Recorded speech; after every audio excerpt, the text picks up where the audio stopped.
사무엘상 8장 안에서 그리스도 예수를 만나고 우리가 사무엘상 8장 안에서 주님이 그리스도 예수를 통하여 우리에게 주는 영적인 선물들을 누리는 거죠. 그런데 그곳에서 오늘 우리들은 어찌 보면 우리들의 운명도 알 수 있어요. 사무엘이 나이가 많고 늙었다고 하잖아요.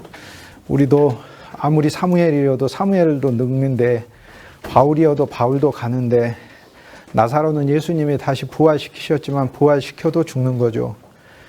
우리에게 남은 것은 영원한 생명만이 진짜라는 사실을 알려주는 거죠. 우리는 살면서 우리 육신은 후패하고, 고린도 후서 5장 1절에 나오는 말씀처럼 우리 겉사람은 후패하나 그것이 우리 운명이에요.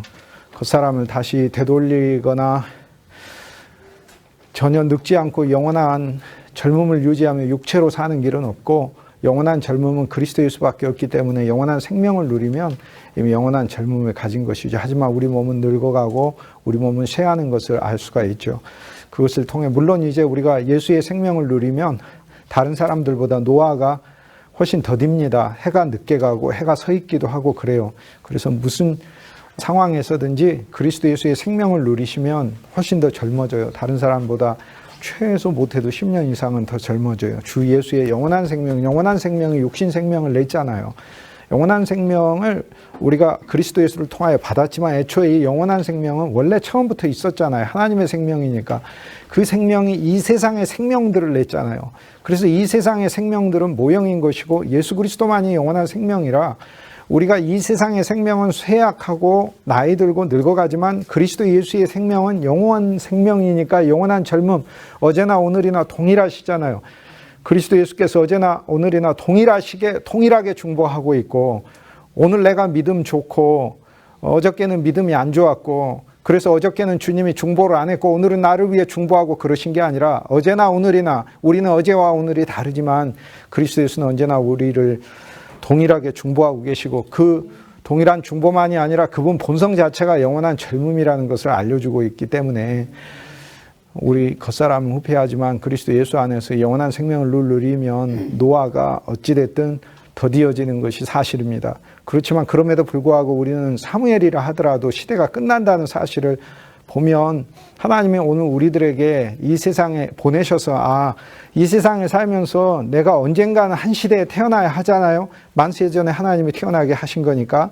그런데 감사한 것은 제가 살고 있는 이 시대에 여러분이 함께 살아주셔서 진심으로 감사하다라고 생각하고요.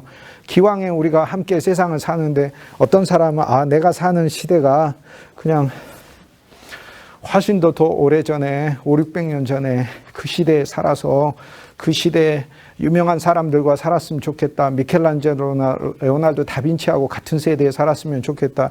글쎄요, 미켈란젤로하고 레오나르도 다빈치하고 함께 살았던 사람들은 우리가 이 세상에 한 세상 살다 가는데 미켈란젤로하고 같은 시대 살다 가니까 진짜로 감사하다, 그렇게 생각한 사람도 있겠고, 우리가 300년 전에 모차르트하고 함께 살다 간 사람은 모차르트 음악 듣다 가니까 행복하다 이렇게 생각하는 사람도 있겠죠.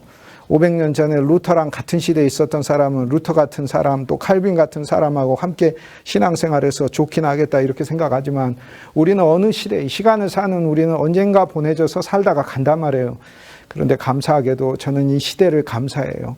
나는 이 시대에 와서 이 시대의 사람들은 여러분들을 만나고 또 여러분과 함께 한 시대를 살았다는 것에 대하여 하나님 앞에 진심으로 감사하게 생각해요.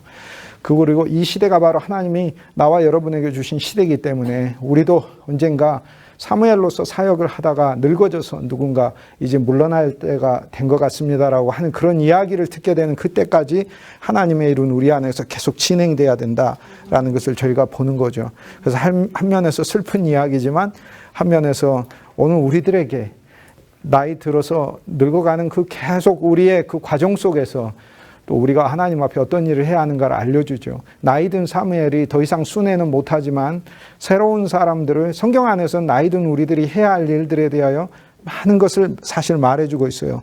지난 시간에는 결혼과 또 여성이 하나님 안에서 지어가는 이야기들의 말씀 나눴지만은, 어찌 보면 나이 든 사람들이 무엇을 할 수 있는가에 대해 성경은 정말로 많은 것을 이야기하고 있어요. 나이 든 사람들이 창세기 48장과 49장에 따라서 축복할 수 있고요. 누가복음 2장에 의하면 하나님의 성전 안에서 그리스도를 발견하는 일을 할 수 있고요. 오늘 사무엘상 8장에 보면은 나이 든 사무엘의 이야기처럼 새로운 세대를 길러내는 자로 하나님이 우리를 세우는 것을 알 수 있어요. 내가 사역을 하는 게 아니라 내가 하는 그 사역은 새로운 미래 세대를 길러내는 것이다 라는 걸 하나님이 보여주는 것이죠. 우리는 이제 그런 연속성 아래서 어쨌든 하나님은 우리의 숨을 거두어 가시는 그 순간까지 하나님이 우리를 살게 하시는 이 날 동안 주를 섬기는 일이 내 일이 되는 것, 이것을 날마다 감사해야 합니다. 하나님은 왜 나를 하나님의 일로 부르셨어? 그거 진짜 행복한 거예요. 그리스도 예수 안에서 이게 내 인생이 하나님이 주신 최고의 선물이니까 늘 행복으로 누려야 하는 것이지요. 사무엘상 8장의 사무엘의 아들들은 사사로 임명이 됐지만 뇌물을 받고 그리고 그들이 이스라엘 백성들에 대한 판단을 굽게 했다고 얘기하지 않습니까? 이건 지난 시간에 제가 여러분과 함께 나눴었지요. 눈에 보이는 물질을 가지고 하나님의 판단을 굽게 하면 안 된다라고. 사실 이 판단이라는 단어가 사무엘상 7장에도 8장에도 9장에도 계속 나와요. 그런데 우리말 성경은 미슈팟이라고 하는 히브리어 한 단어를 미슈팟이라는 한 히브리어 한 단어를 너무 여러 말로 번역을 해놨어요. 예를 들어 사무엘상 7장에는 사무엘이 이스라엘을 다스린다 할 때 여기 나오고, 여기에는 판결을 내린다 할 때도 또 똑같은 단어고요. 그 다음 사무엘상 8장에 보면 왕의 제도를 하나님께서 세우라고 하잖아요. 그 제도라는 말 자체가 미슈팟이에요. 즉 하나님께서 왕의 미슈팟, 왕의 판단은 이렇다라는 거죠. 그런데 이게 이제 무엇을 의미하냐면, 더 깊게 이야기하면 이 단어가요, 헬라어 구약 성경에는 미슈팟이라는 단어를 예수 그리스도의 복음 안에서 우리가 얻게 되는 그리스도 예수의 판정, 그리고 이 그리스도 예수의 판정을 우리 삶에 일일이 다 적용하고 사는 우리 믿음의 고백들을 미슈팟이라고 부르는 거예요. 그래서 이것을 디카이오마라고 부르는데, 디카이오마는 유명한 단어예요. 로마서 1장 17절에 보면 오직 의인은 믿음으로 말미암아 살죠. 복음에는 하나님의 의가 나타나죠. 디카이오스가 나타나 하나님의 의. 그 미슈팟이라는 단어는 하나님의 의가 우리에게 주어져서 그 의를 붙들고 사는 것을 미슈팟이라고 부르는 거고, 이것을 하나님의 계명, 법도에 맞춰서 사는 것이다라고 얘기하는 거예요. 즉 내 환경이 어떠하든지 간에 환경으로 나를 결정하는 게 아니고, 타고난 내 존재로 나를 결정하는 게 아니라 그리스도 예수 안에서 하나님이 내게 내려놓은 판단에 따라서 사는 삶을, 그것을 하나님의 판단을 따라 사는 것이다라고 얘기한다니까요. 그런데 사무엘의 아들들이 판단에 따라서 그들의 사역이 이루어지는데, 이 판단이 하나님의 판단을 따른 게 아니라 뇌물을 받고 판단이 굽었다라고 얘기하는 것은 그냥 세상사에 있어서 뇌물 받아서 엉뚱한 결정을 했다, 그런 뜻이에요. 그런 정도의 기초적인 초보적인 이야기가 아니고, 훨씬 더 깊게 이야기하면 궁극적으로 사람들의 삶을 무엇을 기준으로 정했다는 말이에요? 물질을 기준으로 정해버렸다는 거. 이 일들을 우리한테도 그대로 적용하면 안 돼요. 하나님의 복은 무엇인가 나타나요. 그런데 오늘 우리들이 목회자로서 물질을 기준으로 해서 하나님의 판단을 굽게 하는 일이 없어야 된다고 얘기하고 있는 거예요. 어떤 성도가 물질이 많으면 그 사람은 하나님의 어느 한 면의 복을 받은 것이지 그 사람이 만복을 받은 것은 아니잖아요. 어떤 성도가 가난하다고 해서 하나님으로부터 형벌을 받거나 그런 게 아니잖아요. 하나님의 훈련과 하나님의 연단 가운데 훈육의 과정 속에 있을 뿐인 거고, 그리고 더 귀중한 그리스도 예수를 보물로 얻었으니 그 판단이 무엇이냐는 거예요. 내 삶을 보는 판단이. 그리고 오늘 우리들의 설교에서도 그 판단과 기준이 무엇이냐를 말을 해주고 있는 것이죠. 엘리의 아들들을 마찬가지로 사무엘의 아들들도 똑같이 하락이 빚어지는데, 엘리의 아들들은 그냥 하나님의 법도 자체에 대해서 아예 무지하였다면, 사무엘의 아들들은 그 하나님의 법도를 따르는 것 같으나 그 속에 하나님이 원치 않는 기준을 넣어서 그 법도를 그렇게 받아들였다고 하는 거예요. 오늘 우리들도 우리들의 삶을 그리스도 예수 안에서 주신 선물 그대로 보시자고요. 지금 형편 안에서 내가 물질이 많아, 명예가 많아, 권력이 많아, 내가 사역하고 있는 그 환경이 하나님이 주신 어떤 교회라든지 또는 가정이라든지 여러 면에서, 또 가족들이라든지 자녀라든지 외적으로 보이는 것에 의해서 내 삶을 판단하고 살지 말자고요. 절대 이것에 의해서 기준이 굽어지지 않는 것, 이거 정말 중요합니다. 사무엘의 아들들도 하락이 나타나는 건 그건 가정교육만이 아니에요. 가정교육도 하나의 원인이겠지만 사무엘이 가정교육을 잘 못 시켰나? 그럴 수도 있습니다. 왜냐하면 그 앞장을 보면 사무엘이 곳곳을 순회하고 돌아다니기 때문에 라마에서 저 위에 베델로 갔다가 또 라마에서 미스바로 갔다가 그 다음에 길갈로 갔다가 여러 곳을 다니잖아요. 그러다 보면 가정의 자녀들에 대하여 소홀할 수밖에 없기도 하고 그러겠죠. 하지만 가정교육만 말하는 것이 아니고요. 누구든지 물과 성령으로 새로운 생명으로 나야만 한다는 것을 가르쳐줘요. 관습적인 지도자는 이 하락을 겪게 돼 있어요. 어느 정도 유익은 있습니다. 훨씬 더 육체의 유익은 있지만 예를 들어 좋은 신앙의 부모 밑에서 자라난 사람들이 신앙의 기본적인 틀은 잘 돼 있어요. 잘 돼 있죠. 그러니까 사울의 주기가 사무엘의 사역이 이어서 나오지만 거기에 보면 훨씬 더 사울이 사무엘의 아들들보다 더 좋은 믿음의 자세를 가지고 있다는 것을 보여주거든요. 오히려 이스라엘의 첫 왕 사울이지만 그것이 유지되지 않아서 문제인 거죠. 하나님이 어쨌든 우리에게 보여주는 것은 관습적인 신앙 그 자체가 물려지는 것으로 절대 만족해서는 안 돼요. 우리들은 기도가 하나 생겼어요. 우리들은 우리들의 자녀들에 대하여, 우리들이 목회하고 우리들이 섬기고 있는 주위 사람들에 대하여, 그들이 관습적으로만 기독교에 대하여 예수 그리스도에 대해 아는 것이 아니라 하나님의 새로운 생명을 그들이 체험할 수 있도록, 하나님의 성령 안에 은사와 은혜를 체험할 수 있도록 우리들은 소망해야 하는 것이죠.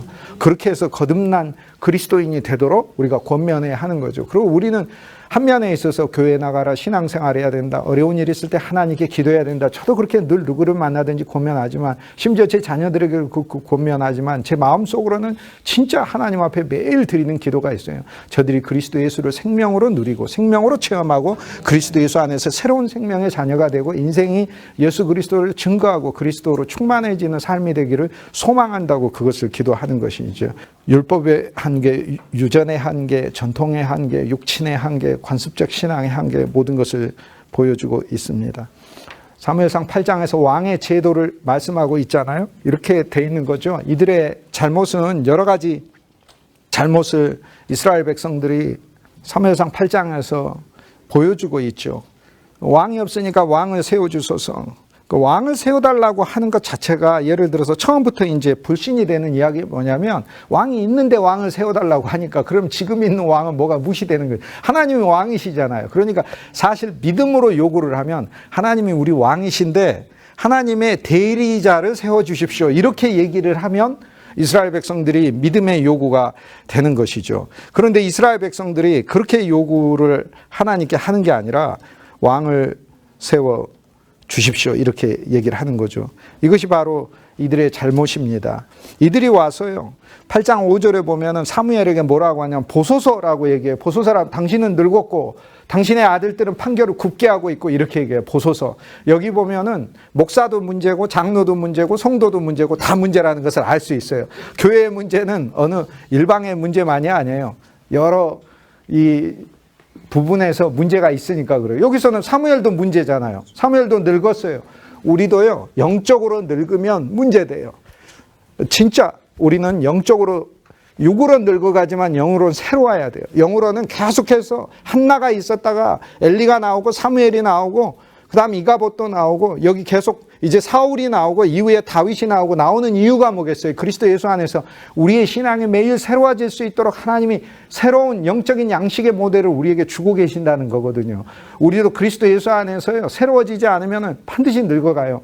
제일 어리석은 게 중고등학교 때 수련회 가가지고 또는 젊은 시절에 기도원에 가가지고 은혜 받았다고 하는 거 가지고 평생 사는 거, 그거 늙은 선지자가 되는 것이에요. 그것은 매일매일 그리스도 안에서 새로워져야 돼요. 그때 그 체험은 하나님이 날 부르신 감사한 체험이지만, 오늘 그리스도 예수께서 나를 구원하시고 내게 영원한 생명이 되시고 나를 사랑하시고 그분의 풍성을 주신다는 오늘 이 진리가 나한테는 인생에서 제일 기쁜 순간으로 늘 누려져야 한다는 것이거든요.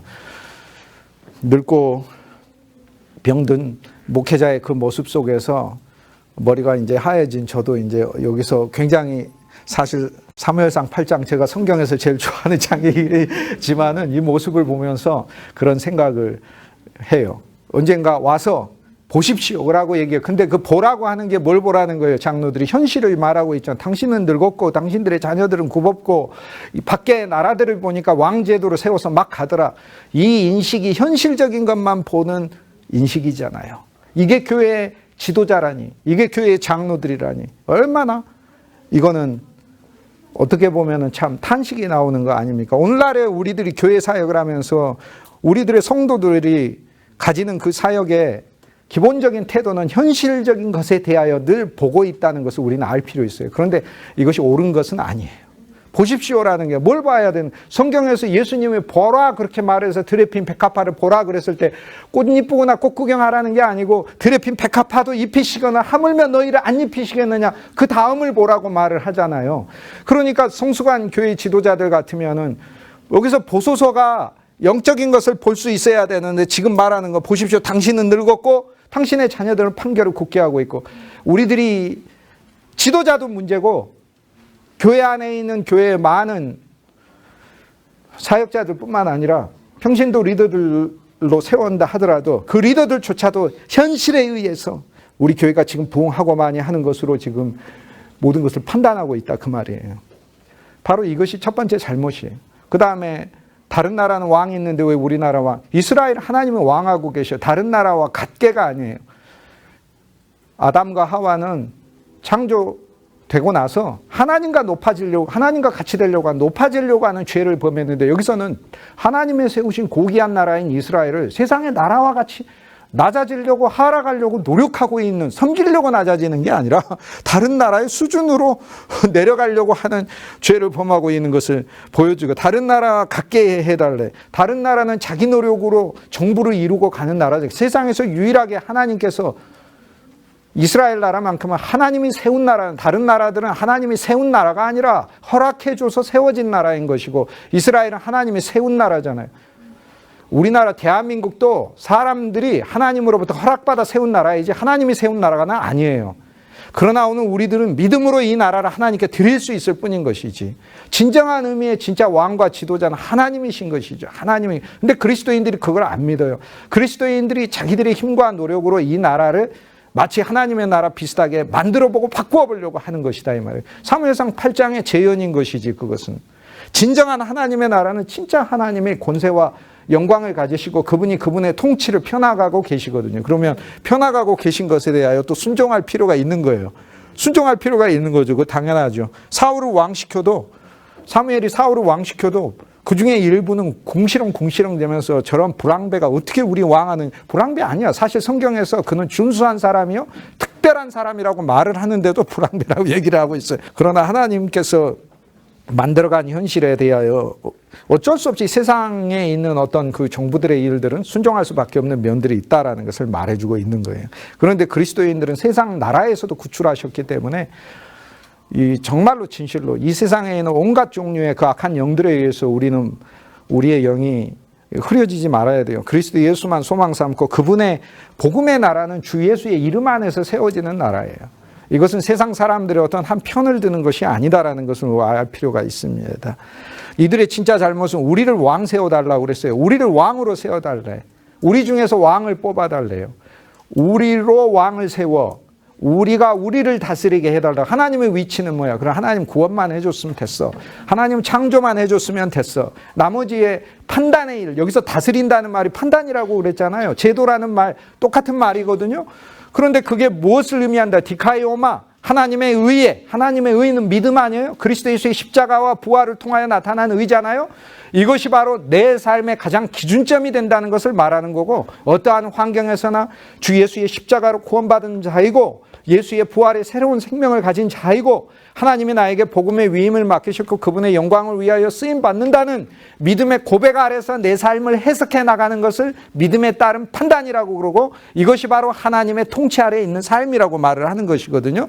그런데 그것이 아니라 우리가 우리를 다스리게 하시오. 그럼 자기가 자기 기준과 판단에 의해서 어떤 사람 지식이 있고 어떤 사람 경험이 있고 어떤 사람들은 자기 연륜이 있고 자기가 가진 재물이 있고 능력이 있으면 그것에 의해서 자기 삶을 판단하고 살겠다고 하는 것이잖아요. 그러한 것에 대하여 이런 총체적인 여러 가지 잘못과 죄들을 이야기하게 돼. 또 우리가 우리의 싸움을 하기 위해서 왕을 세워달라고 그래요. 우리가 우리의 싸움, 이 싸움은 우리의 싸움이 아니에요. 이스라엘 백성이 어떻게 블레셋을 이기는, 못 이기는 것을 알면서도 하나님의 우레소리가 블레셋을 당황하게 했죠. 그러면 하나님의 우레소리는 이스라엘 백성의 귀에는 사실 우레소리로 안 들렸을 거예요. 노랫소리로 들리든지 무슨 아름다운 찬양 소리로 들리든지 했을 거예요. 왜냐하면 하나님의 우레소리가 이스라엘 백성에도 우레소리로 들리면 이스라엘이 도망가겠죠. 하지만 블레셋의 귀에 우레소리로 들렸으니까 블레셋이 도망간 거 아닙니까? 그런데 이스라엘 백성들은 하나님의 우레소리가 블레셋을 물리친 것을 알지 못하고 마치 자신들이 승리를 거둔 것처럼 하고 앞으로 우리가 우리의 싸움을 하겠다. 우리의 싸움도 아니고 우리가 싸울 수도 없다는 거예요. 이 싸움은 우리의 싸움이 아니에요. 그분의 싸움이고 하나님의 싸움이신 것이죠. 이 왕국은 하나님이 왕하시는 왕국이니까 왕이신 하나님께서 책임을 지시는 싸움이잖아요. 우리 인생도 그리스도 예수께서 우리를 사셔서 구속하시고 소유하고 계시고 그분의 왕국에다가 넣었기 때문에 왕의 제도를 가르치라 이렇게 말씀하셨고, 그분의 왕의 제도에 소속된 오늘 우리들이 우리의 싸움을 하겠다고 이야기하는 것 자체가 이것이 죄다. 주여 그렇습니다. 이것은 우리의 싸움이 아닙니다라고 기도할 수 있어요. 주여 당신께서 이것은 당신의 싸움 아닙니까? 주 예수여 이건 당신의 싸움 아닙니까? 당신이 당연히 이기게 하실 줄로 믿고 당신이 싸우십시오 라는 게 이게 우리의 신앙의 고백이 되어야 되는 것이죠. 물러나라고 했을 때 사무엘이 기분 나빠하지 않고, 기분 나쁘긴 하지만은 그래도 하나님 앞에 와서 기도하라고 했어요. 여러분, 우리가 어느 곳에서나 존경받고 계속 오래 있어 주십시오 라고 이런 얘기 들으면 얼마나 좋겠어요. 그러나 사무엘이라 하더라도 물러나는 게 좋겠습니다 이런 얘기 듣고, 그러니까 우리가 어떤 곳에 하나님의 사역을 할 때 모든 사람이 다 나를 환영하고 모든 사람이 다 나를 떠받들 것으로 생각하는 것 자체가 오해인 거예요. 그 중에 일부는 나보고 물러나라고 하고 그런 사람들이, 그런데 물러나라고 했다고 금방 물러나고 그러면 안 돼요. 여기 보면 사무엘이 그런 게 아니에요. 또 물러나라고 했던 사람하고 같이 멱살잡이하고 싸우고 그러지도 않아요. 하나님 앞에 와서 물어본다고 그러잖아요. 그러면 해답이 뭐냐? 하나님이 왕의 제도를 가르치라 그랬어요.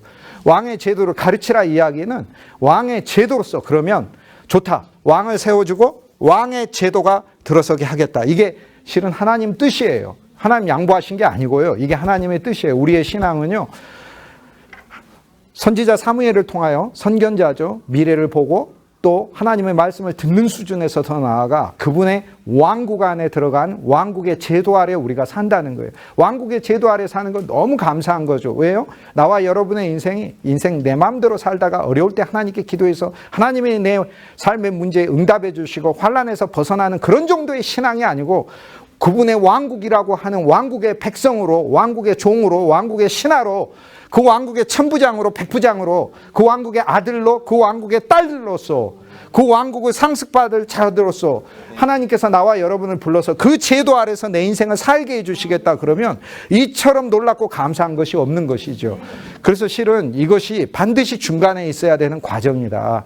오늘 그리스도 예수를 우리는 환난 중에서 만나 그 환난에서 건진받은 자로만 믿는 게 아니라 십자가에서 내 죄를 다 끝내시고 세상을 끝내시고 나 자신도 끝내시는 그 구주로 믿고 부활을 통하여 영원한 새 생명을 얻었을 뿐만 아니라 그분이 승천하여 보좌에 앉았다는 이야기 자체가 그분의 새 왕국을 보좌라는 말이 왕국의 보좌를 말하는 거지, 그게 무슨 집에 있는 소파에 혼자서 안락의자 앉으셨다 그 뜻이 아니거든요. 왕국의 보좌이거든요. 이제는 우리가 왕국 백성이 되었다는 것이죠. 왕국의 신앙인 거예요. 그런데 이 왕국의 신앙도 최종적 신앙이 아니에요. 새 예루살렘이니까 왕국이 포함되어 있지만 새 예루살렘은 신부라고 얘기를 했잖아요. 이제는 우리는 그 신부의 신앙으로 하나님께서 우리를 나아가게 하시는 거죠. 왕의 제도, 즉 왕의 의의를, 왕의 판단을 가르치라. 하나님께서 우리에게 행하시는 이 사역들이 바로 왕의 판단이라는 거죠. 그리스도 예수께서 처음으로 하신 말씀이 무엇이죠? 세례 요한을 통해서도 미리 말씀하셨죠. 회개하라, 하나님의 나라가 가까이 있는, 그 가까이는 진짜 바로 옆이고 가장 내 안에 예수 그리스도의 새로운 생명을 통하여 내 안에 바로 와 계신 하나님의 나라거든요. 예수님 하나님 나라, 하늘나라, 하늘에 속한 나라를 지금 주로 오신 거예요. 지금 주로 오셨다는, 왕의 제도를 펼치러 오셨다는 거죠. 사무엘상 8장에 보면 왕의 제도가 나오는데 여기에서 하나님께서는 이 왕의 제도를 통해 왕은 15가지 일을 해야 된다고 말씀하셨잖아요. 제일 첫 번째는 세상의 왕들은 이 일들을 해야 된다는 거예요. 그게 왕의 제도. 왕이라고 해서 마음대로 한다는 게 아니라는 거예요. 하나님께서 왕의 제도라고 말씀하시면서 왕이 신경 써야 될 15가지 일들에 대하여 하나님께서 말씀하신 거예요.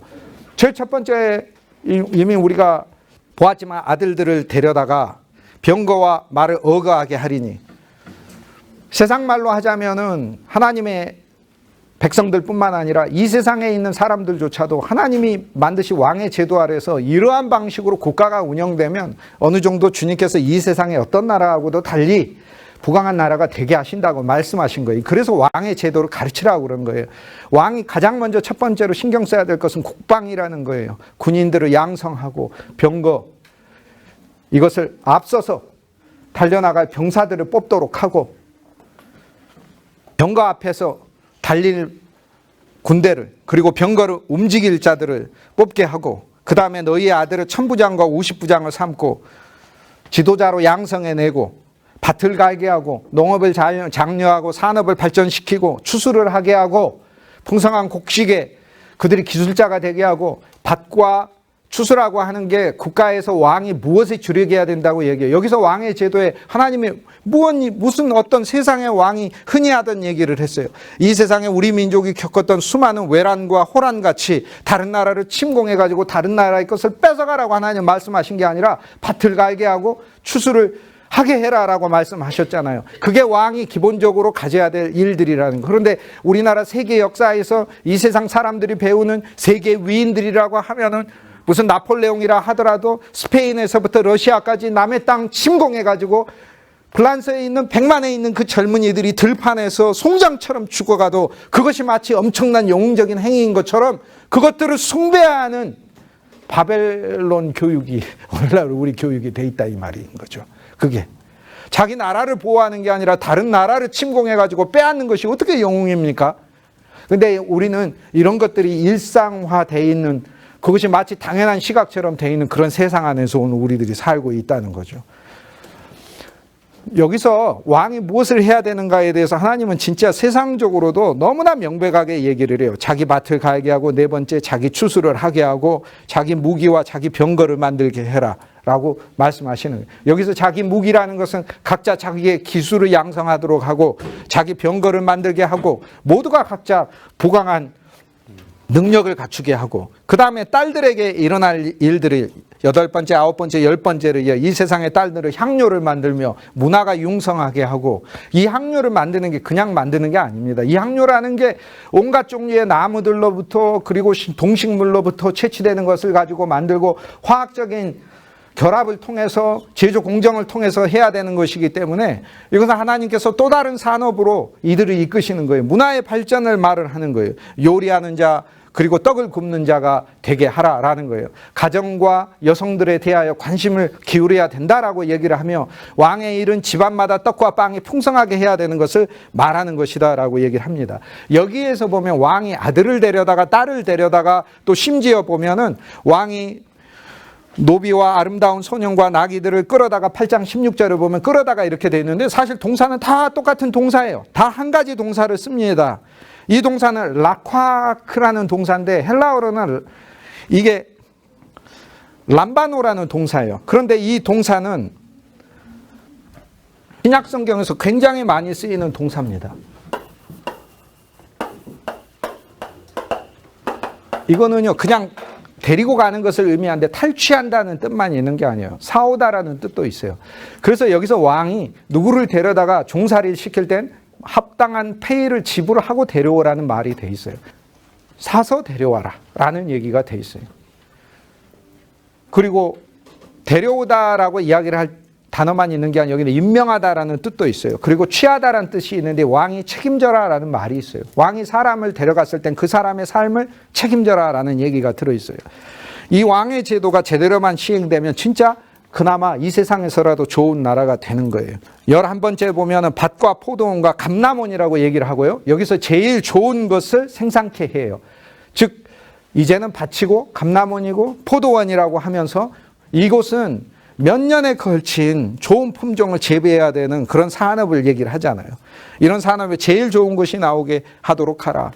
각 나라 사람들이 최고의 제품을 만들 수 있게 하라. 우리나라 제품들이 지금 전 세계에서 수위를 달리는 제품들이 많으니까 우리가 자랑스럽지 않습니까? 거기에 지도자는 초점을 맞춰야 된다라고 얘기를 하는 것이죠. 그런데 그걸 가져다가 자기가 배두들기고 사는 게 아니라 11번째 항목의 8장 14절에 보면 자기의 신하에게 줄 것이며 되어 있는데 여기 보면 신하란 단어는 너무 높이 썼고요. 노예들을 가리켜요. 자기의 노예에게 주고 그 다음에는 11조를 가져다가 자기의 관리와 신하에게 주면서 여기서 관리가 높은 자들이고 신하가 노예들인 거예요. 여기서는 왕이 가져다가 자기 배를 불리며라고 얘기하는 게 아니라 제일 좋은 것을 가져다가 노예에게 주고 11조를 가져다가 마땅히 세금을 거두어서 세금을 관리, 정부하고 그 다음 노예들에게 주고 라고 얘기를 하고 있어요. 왕은 빼앗는 것만 말하는 게 아니에요. 여기서 보면은 취하고 노예들에게 주고 관리들에게 주라라고 하나님 말씀. 이게 왕의 제도다. 이것이 하나님의 의를 따르는 왕의 마땅한 일이다라고 얘기를 하는 거죠. 어쨌든 간에 여기 보면 세수 조정도 있고 문화 융성도 있고 여성 가정에 대한 문제도 있고 사회복지도 있고 교육 투자도 있고 궁극적으로는 그렇지만 수직적 제도다라고 얘기하고 세상은 통치 구조 속에 들어갈 수밖에 없다라고 얘기해요. 그런데 우리도 그럼 통치 구조 아닌가? 그런데 오늘 우리들은 조금 달라요. 어떻게 다릅니까?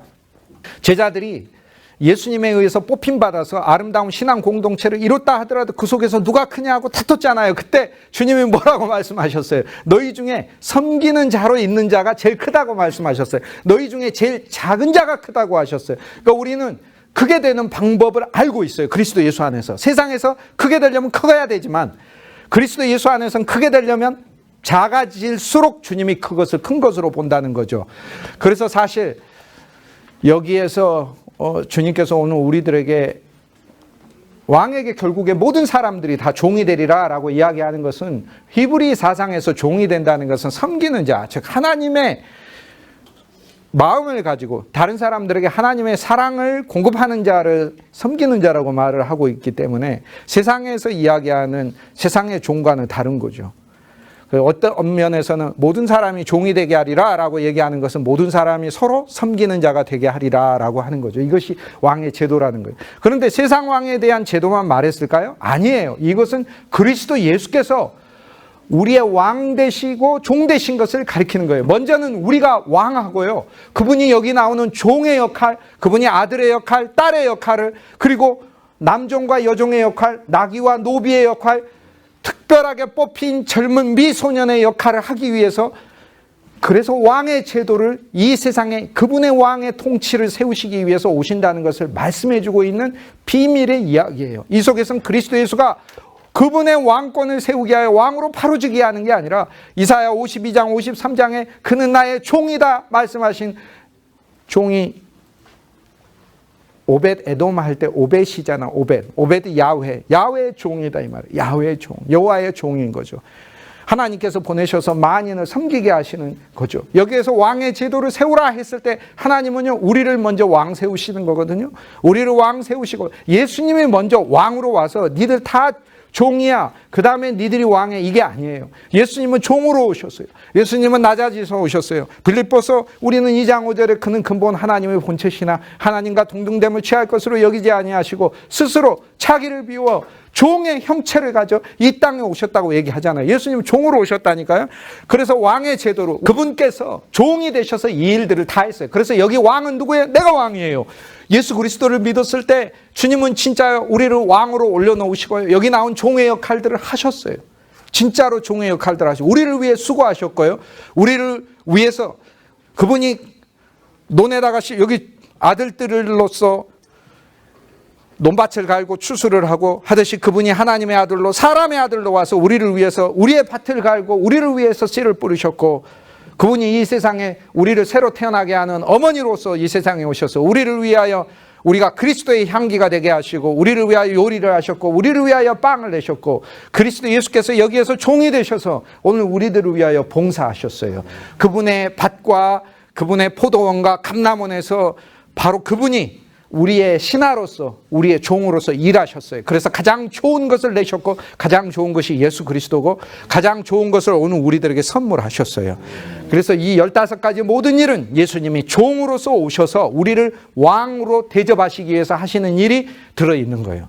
그 다음에 우리는 그분 안에서 그분에 의해서 풍성을 얻고 그분의 영원한 새 생명을 받고 비로소 우리는 우리의 면류관을 던지며 그렇소이다 주 예수님 당신이 내 진정한 왕이로서이다 라고 하며 왕의 제도를 완성시키고 그분의 왕의 통치 아래 이제는 당신이 내 왕국에 오셔서 내 왕국에서 종으로 일하셨기 때문에 이제 나는 당신의 왕국에서 당신을 왕으로 삼고 이제는 당신의 왕국에 나는 당신의 아들들이 되고 난 당신의 딸들이 되고 난 당신의 남종과 여종이 되고 당신의 나귀가 되고 그리고 가장 잘생긴 소년이라고 했는데 그것은 특별한 선택을 받은 소년이라는 뜻이에요. 이것은 바로 다음 장에 가면 하나님께서 사울을 선택하셨을 때 그는 준수한 자라라고 이야기하는 그 단어와 마찬가지. 하나님이 만세전에 에베소서 1장 3절과 4절에 나온 것처럼 만세전에 세상이 창조되기 전에 우리를 그리스도 예수 안에서 특별히 선택하셨다는 것이에요. 우리를 그런 사람으로 하나님 사용하시는, 우리를 나귀로 사용하시고, 그래서 우리를 자기 일을 하게 하신다라고 얘기를 했으니 얼마나 감사해요. 주님께서 우리에게 가장 좋은 것을 우리에게 주실 것이고, 이제는 우리가 스스로 그분에게 종이 되어서 나아갈 때 주실 것이고. 그래서 바울이 로마서 1장 1절에 지난 시간에 말씀드렸던 것처럼 서신마다 고백하지 않습니까? 나 그리스도 예수의 노예됐다라고 얘기하잖아요. 얼마나 감사해요. 이 왕의 제도 아래 주님이 우리를 포함시키러 오셨으니 얼마나 감사해요. 이제 누가 그분이 책임지시는 거죠. 그분이 나의 인생을 책임지시고 내 인생을 사용해 주시니 얼마나 감사해요. 시작은 내가 사무엘로서, 이제는 늙어서 내가 어떻게 하느냐. 기도해 보니까 하나님은 왕의 제도를 알려줬어요. 이것이 답인 거예요. 나이 들어가서 내 인생을 어떻게 하지? 무슨 일을 하지? 주님, 그렇습니다. 왕의 제도에, 왕의 통치에, 왕의 법칙 아래 내 삶을 두십시오. 그러면 주님께서 이 많은 짭 중에 주님께서 나에게 주시지 않겠습니까? 여기에서 주님의 신하가 되고 주님의 관리가 되게 하시지 않겠습니까? 여기서 주님의 남종과 여종이 되고 나귀가 돼서 자기 일을 하게 하리라라고 해서, 자기 일을 하게 한다고 했으니 세상에 포악한 왕도 자기 일을 하게 하겠지만, 우리의 너무나 좋으신 우리 주 예수 그리스도께서 그분의 일을 하게 하시면 우리가 그분으로부터 먼저는 제일 좋은 것을 얻고, 그리스도, 그 다음에 10분의 1을 얻고, 마땅히 얻어야 될 것을 얻고, 자기 신하들이 받는 일, 왕이 11조를 걷어서 노예하고 관리한테 준다고 하잖아요. 그러니까 세 번째로 우리가 그리스도의 종 됐을 때는 주님께서 가장 좋은 것을 먼저 주시고, 그 다음에 오늘 우리들에게는 마땅히 우리가 받아야 될 것도 주신다는 거죠. 얼마나 감사해요. 이중서, 그러므로 그분의 일을 하게 하리라, 왕권에 참여하게 한다는 거 아니에요. 노비가, 관리가, 나귀가 얼마나 감사합니까? 마침내 양들에게서 11조를 거두어 가리라 라고 하면서 우리가 소유한 모든 것이 하나님의 소유가 되게 하신다는 거죠. 오늘 우리들에게서 나오는 양들, 그리스도 예수의 그 풍성의 11조, 그것도 예수님 아니에요? 그것도 결국에는 우리가 주 예수님께 고백과 찬송과 영광을 다시 돌려드리게 하리라. 그리고 마침내 너희가 모두 그의 종이 되리라 라고 얘기하셨으니, 이야, 은혜의 종이요, 생명의 종이요, 긍휼의 종이요, 사랑의 종이니 얼마나 감사해요. 그래서 로마서 5장에 뭐라고 얘기합니까? 우리가 5장 17절에는 생명 안에서 우리가 왕 노릇하고, 5장 21절에 가장 마지막 기절에는 누가 왕 노릇해요? 은혜가 왕 노릇해요. 은혜가 왕한다고요. 은혜가 우리를 끌고 다닌다고요. 전에는 죄가 우리를 끌고 다녔고, 전에는 저주가 우리를 끌고 다니고, 흑암이 우리를 끌고 다녀서 데리고 다니는 곳마다 사망이 있고 흑암이 있고 저주가 있었지만, 이제는 은혜가 끌고 다니니 얼마나 감사해요. 은혜 보고 떨어지라고 해도 안 떨어진다는 거죠. 얼마나 감사해요. 하나님의 은혜가, 하나님의 생명과 긍휼이 함께 다니는 삶이 됐으니 얼마나 감사한 삶이냐.